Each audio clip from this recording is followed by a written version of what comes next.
ಇಲ್ಲ, ಪರ ಏನೂ ಇಲ್ಲ, ವಿರೋಧನೂ ಇಲ್ಲ. But there is a lapse on the part of the officers concerned. ನಾವೀಗಾಗಲೇ 7 ಜನನ ಸಸ್ಪೆಂಡ್ ಮಾಡಿದ್ದೀವಿ. ಇನ್ನೂ ಕೆಲವ್ರನ್ನ ಸಸ್ಪೆಂಡ್ ಮಾಡಬೇಕಾಗಿದೆ.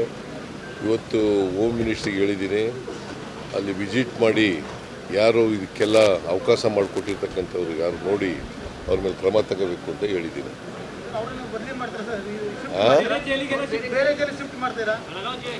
ಅದನ್ನು ಕೂಡ ಯೋಚನೆ ಇದೆ, ಬೇರೆ ಕಡೆ ಶಿಫ್ಟ್ ಮಾಡಬೇಕಾ ಬೇಡ ಅಂತಕ್ಕಂಥದ್ದು ಅದು ಕೂಡ ಯೋಚನೆ ಇದೆ.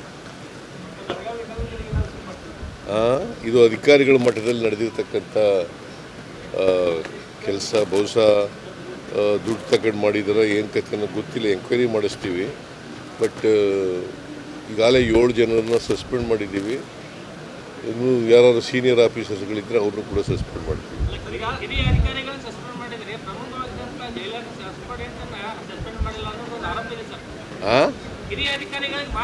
ಅಲ್ಲ, ಈಗ ಅದನ್ನೇ ಹೇಳ್ತಾ ಇದ್ದೀನಲ್ರಿ, ಹಿರಿಯ ಅಧಿಕಾರಿಗಳನ್ನು ಸಸ್ಪೆಂಡ್ ಮಾಡಲಿಕ್ಕೆ ಇವತ್ತು ಹೋಮ್ ಮಿನಿಸ್ಟ್ರು ಭೇಟಿ ಕೊಡ್ತಾ ಇದ್ದಾರೆ ಜೈಲಿಗೆ. ಅವರು ಜೈಲಿನಿಂದ ಅವ್ರು ಏನು ಅಲ್ಲಿ ವರದಿ ತಗೋತಾರೆ ಅದ್ರ ಮೇಲೆ ವಿಲ್ ಟೇಕ್ ಆಕ್ಷನ್.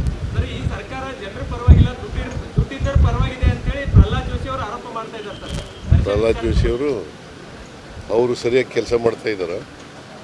ಅವ್ರು ಯಾರ ಪರ ಇದ್ದಾರೆ? ನಾವು ಜನರ ಪರ ಇಲ್ಲ. 5 ಗ್ಯಾರಂಟಿಗಳನ್ನು ಜಾರಿ ಕೊಟ್ಟದ್ದು ಯಾರ ಪರ? ಯಾರ್ರೀ? ಅವ್ರು ಏನು ಪರ ಮಾಡ್ರಿ? ಅವ್ರು ಏನು ಮಾಡಿದ್ದಾರೆ? ಜೋಶಿಯವರು ಬಡವರಿಗೆ ಏನು ಮಾಡಿದ್ದಾರೆ? ಮಾತಾಡಿ ಟೀಕೆ ಮಾಡೋಕ್ಕೆ ಏನೋ ಟೀಕೆ ಮಾಡಬೇಕು, ಅದು ಟೀಕೆ ಮಾಡೋದು. ಅವ್ರಿಗೆ ವಾಟ್ ಮಾರಲ್ ರೈಟ್ ಈ ಹ್ಯಾಸ್?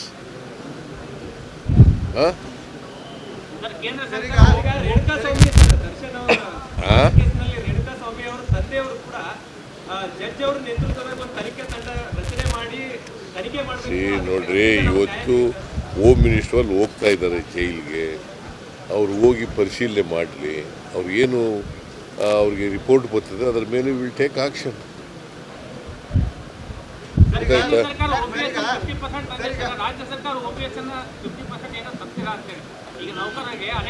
ನಾವು ಅದನ್ನ ಎಕ್ಸಾಮಿನ್ ಮಾಡ್ತಾ ಇದ್ದೀವಿ.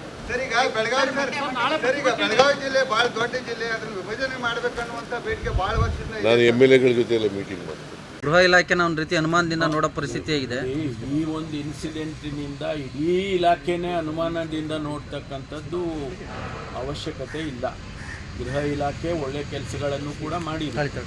ಅನೇಕ ಜನ ಈಗ 95% ಮರ್ಡರರ್ಸ್ನ ಕಳೆದ 1 ವರ್ಷದಲ್ಲೇ ಎಲ್ಲ ಹಿಡಿದು ಅವ್ರನ್ನ ಕಾನೂನು ಪ್ರಕಾರ ಏನು ಕ್ರಮ ತಗೋಬೇಕೋ ತಗೊಂಡಿದ್ದೀವಿ, ಗೊತ್ತಾಯ್ತಾ.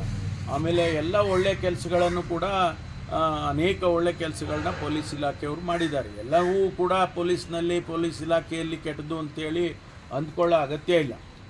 ನಾನು ರಾಜ್ಯದ ಜನತೆಗೆ ಅಶ್ಯೂರೆನ್ಸ್ ಕೊಡ್ತಕ್ಕಂಥದ್ದು, ನಾವು ಕಾನೂನಿನ ಚೌಕಟ್ಟಿನಲ್ಲಿ ಏನು ಕೆಲಸ ಮಾಡಬೇಕೋ ಅವ್ರು ಯಾರೇ ಇರಲಿ, ಎಷ್ಟೇ ದೊಡ್ಡವರು ಇರಲಿ, ಆ ಕೆಲಸವನ್ನು ಮುಲಾಜಿಲ್ಲದೆ ಮಾಡ್ತೀವಿ.